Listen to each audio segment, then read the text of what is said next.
आज समझेंगे हम लोग difference between isometric projection and isometric view क्या होता है। कहीं कहीं बुक पे आपको लिखा होगा आइसोमेट्रिक व्यू ड्रॉ करो, कहीं कहीं लिखा होगा आपका आइसोमेट्रिक प्रोजेक्शन ड्रॉ करो। तो अब इसमें कन्फ्यूज़न ना हो, इसको क्लियर करने के लिए सबसे पहले हम लोग इसके डिफरेंस को देखेंगे।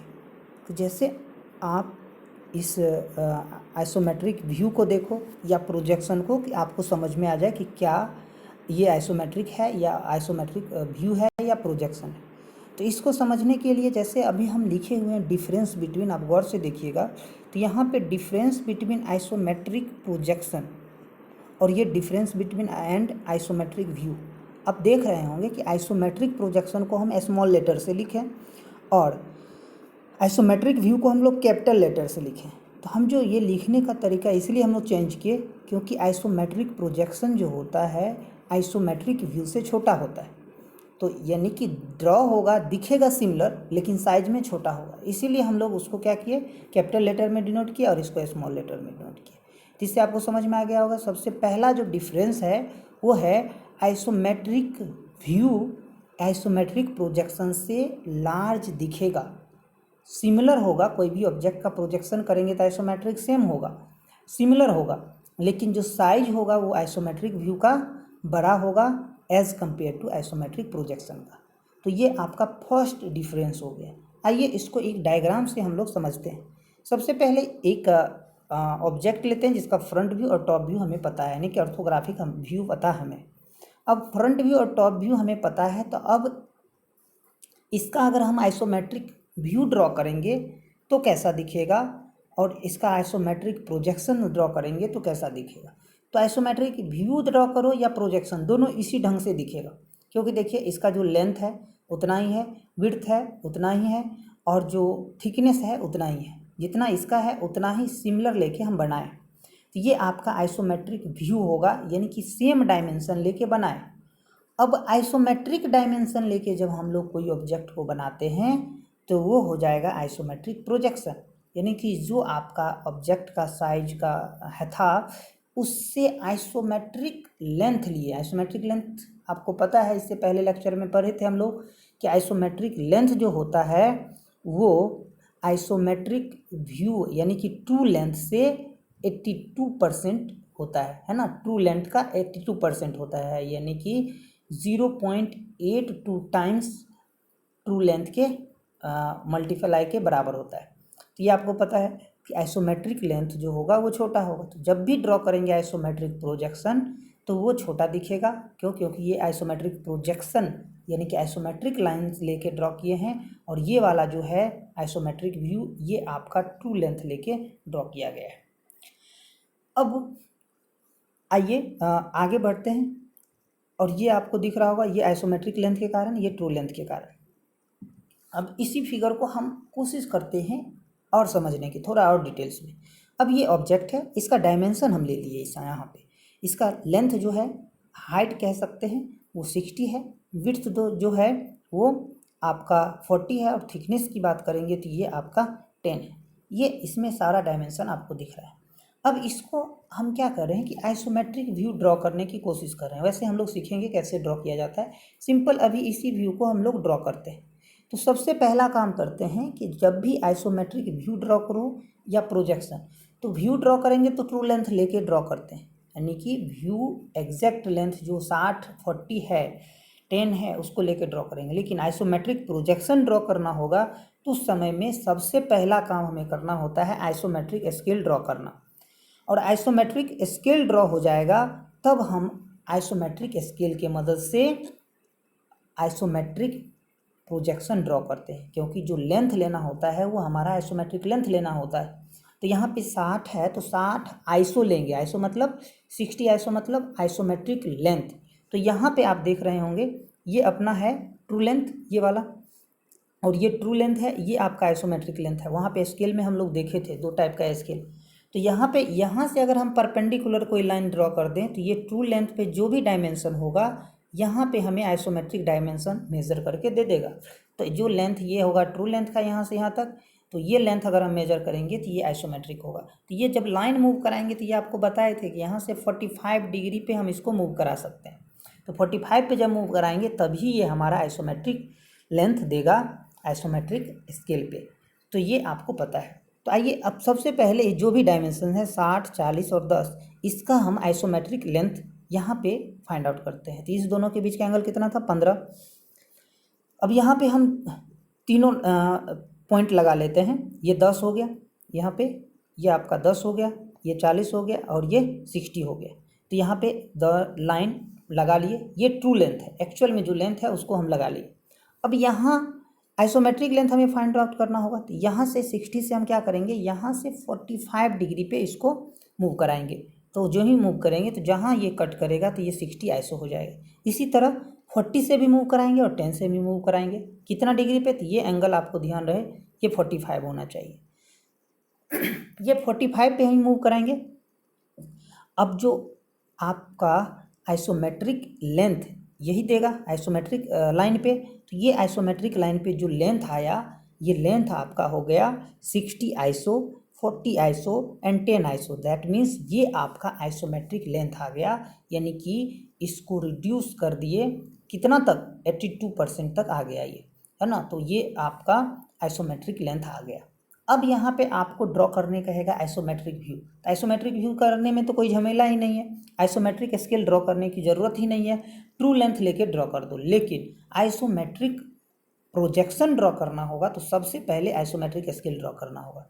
आइसोमेट्रिक स्केल पे जितना भी आपका डायमेंशन होगा सभी को ट्रू लेंथ पे लेंगे और वहाँ से आइसोमेट्रिक लेंथ फाइंड आउट करेंगे। तो आइसोमेट्रिक लेंथ आप फाइंड आउट कर लिए। अब यहाँ से जब हम ड्रॉ करेंगे आइसोमेट्रिक प्रोजेक्शन तो सबसे पहले 2 लाइन लेंगे। ये दोनों लाइन आपको हमेशा ध्यान रखना है कि आइसोमेट्रिक प्रोजेक्शन जब ड्रॉ करेंगे या आइसोमेट्रिक व्यू तो ये दोनों लाइन लेंगे और दोनों ये कितना 60 से 30 डिग्री से इंक्लाइंड होगा। 30 डिग्री इधर ये होगा और इधर भी ये 30 डिग्री होगा। ठीक है, तो ये आपको ध्यान रखना है कि ये 30 डिग्री इंक्लाइंड होगा हॉरिजॉन्टल से, दोनों लाइन। ये हम लोग सीखेंगे, अभी ज़्यादा डिटेल्स में नहीं जाना है, सिर्फ इतना ध्यान रखना है। अब क्या है कि ये लाइन लिए, ये इसका जो लेंथ है ये बेस वाला, पहले बेस ड्रॉ करते हैं। तो ये जो है 40 और ये क्या है 10। तो 40 ए लिए, तो ये 40 नहीं है, आइसोमेट्रिक प्रोजेक्शन हम ड्रॉ करने जा रहे हैं तो ये 40 आइसो होगा। तो ये क्या होगा 40 आइसो। तो ये 40 आइसो है। तो यहाँ पे 40 आइसो का लेंथ लिए, क्योंकि हम प्रोजेक्शन ड्रॉ कर रहे हैं तो जो भी लेंथ लेना होगा बस ये आइसो वाला लेंथ लेंगे। तो कंपास लगाएंगे, डायरेक्ट यहाँ पे मेजर करके कट कर लेंगे। फिर दूसरा 10 आइसो लेंगे, फिर यहाँ से 10 आइसो लेंगे। 10 आइसो लेने के बाद परपेंडिकुलर जो लेंथ है इसका हाइट वो है 60, तो 60 आइसो लेंगे और इसको मिला देंगे। तो ये आपका आइसोमेट्रिक प्रोजेक्शन बन के तैयार हो जाएगा। अब जो ये आइसोमेट्रिक प्रोजेक्शन है क्या ये एक्चुअल लेंथ से बना है? नहीं, आइसोमेट्रिक प्रोजेक्शन कभी भी बनेगा वो आपका आइसोमेट्रिक लेंथ से बना है। तो दैट मीन्स यहाँ पे ये कह सकते हैं कि ये क्या है 40 आइसो। तो ये ध्यान रखना है, ये 40 आइसो है, ये 10 आइसो है, ये आपका 60 आइसो है। तो ये कहाँ से आया? तो ये स्केल से हम की मदद से ये सारा डायमेंशन फाइंड आउट किए और फिर हम इसको दिखाएं। तो ये आपका आइसोमेट्रिक प्रोजेक्शन बन जाएगा। तो आइसोमेट्रिक प्रोजेक्शन जो एक्चुअल साइज होगा ऑब्जेक्ट का उससे छोटा बनेगा। लेकिन आइसोमेट्रिक व्यू की बात करें, अब देखिए इस डायग्राम में दोनों हम ड्रॉ कर दिए। अब जो आइसोमेट्रिक प्रोजेक्शन आपका यहाँ पे दिख रहा है, जो इसका साइज है सेम साइज लेके वो रिड्यूस करके बनाए। तो आइसोमेट्रिक प्रोजेक्शन कितना रिड्यूस किए? तो आपको पता है आइसोमेट्रिक स्केल जो होता है ट्रू लेंथ से 0.82 टाइम्स के बराबर होता है।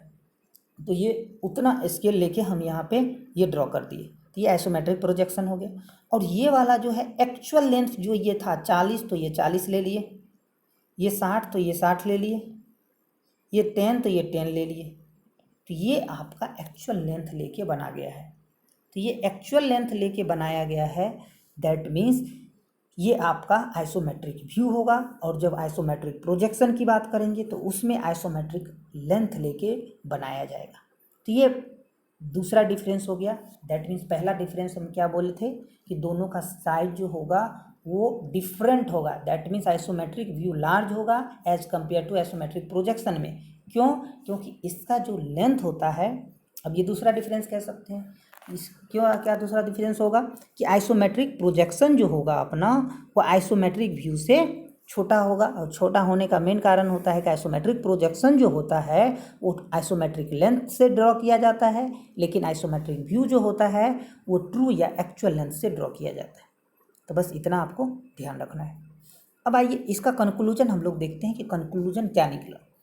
अब आइसोमेट्रिक प्रोजेक्शन की बात करें तो स्वाभाविक है ये छोटा होगा। तो isometric projection is made with isometric length. जब आइसोमेट्रिक लेंथ से बनेगा तभी छोटा बनेगा। अब यहाँ पे आप ध्यान से देखो, आइसोमेट्रिक प्रोजेक्शन की बात कर रहे हैं तो ये आपका आइसोमेट्रिक लेंथ से ड्रॉ होता है, लेकिन आइसोमेट्रिक व्यू की बात करेंगे तो ये आपका ट्रू लेंथ से ड्रॉ होगा, एक्चुअल लेंथ से ड्रॉ होगा। तो स्वाभाविक है इसका साइज बड़ा हो जाएगा। तो दूसरा पॉइंट हम लोग वही देखेंगे, isometric views are appears larger in size. यानी कि आइसोमेट्रिक व्यू मतलब क्या कि जो ट्रू लेंथ से हम ड्रॉ किए हैं उसको हम लोग आइसोमेट्रिक व्यू बोलेंगे। Are appears larger in size as compared to isometric projection, यानी कि प्रोजेक्शन से लार्जर साइज में वो दिखेगा, लेकिन सिमिलर होगा, कोई दिक्कत नहीं। सिमिलर इसीलिए बोल रहे हैं कि प्रोजेक्शन ड्रॉ करो या व्यू ड्रॉ करो, ऑब्जेक्ट जैसा है वैसा ही दिखेगा। अब इसमें एक और कंडीशन हम लोग देखे थे, आइसोमेट्रिक की बात करेंगे चाहे वो व्यू है या प्रोजेक्शन हो, आइसोमेट्रिक जो ही बोला जा रहा है उसमें alpha equal to beta equal to gamma होगा। ठीक है, तो आइसोमेट्रिक व्यू में alpha equal to beta equal to gamma होगा। ठीक है, तो वो हम लोग आगे देखते हैं। पहले इसमें आपको पता चल गया है कि जैसे ट्रू लेंथ किससे ड्रॉ होता है, आइसोमेट्रिक व्यू को ड्रॉ करते हैं। आइसोमेट्रिक लेंथ आइसोमेट्रिक प्रोजेक्शन, तो स्वाभाविक है ट्रू लेंथ जो होता है वो आइसोमेट्रिक लेंथ से ज़्यादा होता है। इसीलिए हम यहाँ पे लिखे हैं ये एग्जांपल, ये जो 60 है 60 आइसो से लार्ज होगा, 40 जो अभी हम लोग लिए थे ये 40 आइसो से लार्ज होगा। इसीलिए जो हमारा आइसोमेट्रिक प्रोजेक्शन होता था वो छोटा अपीयर होता है। ठीक है, अब नेक्स्ट आते हैं, दोनों में सिमिलरिटी क्या है। दोनों में सिमिलरिटी ये है कि दोनों का साइज बड़ा या छोटा हो उससे कोई मतलब नहीं, दोनों आइसोमेट्रिक लेंथ से ड्रॉ करो या ट्रू लेंथ से ड्रॉ करो उससे हमें कोई मतलब नहीं, वो डिफरेंस उसका हो गया। लेकिन ये हमेशा सिमिलर होगा अगर आइसोमेट्रिक प्रोजेक्शन या आइसोमेट्रिक व्यू की बात करें। सिर्फ आइसोमेट्रिक आ गया, आइसोमेट्रिक तभी संभव है जब alpha equal to beta equal to gamma equal to 120 degree होगा।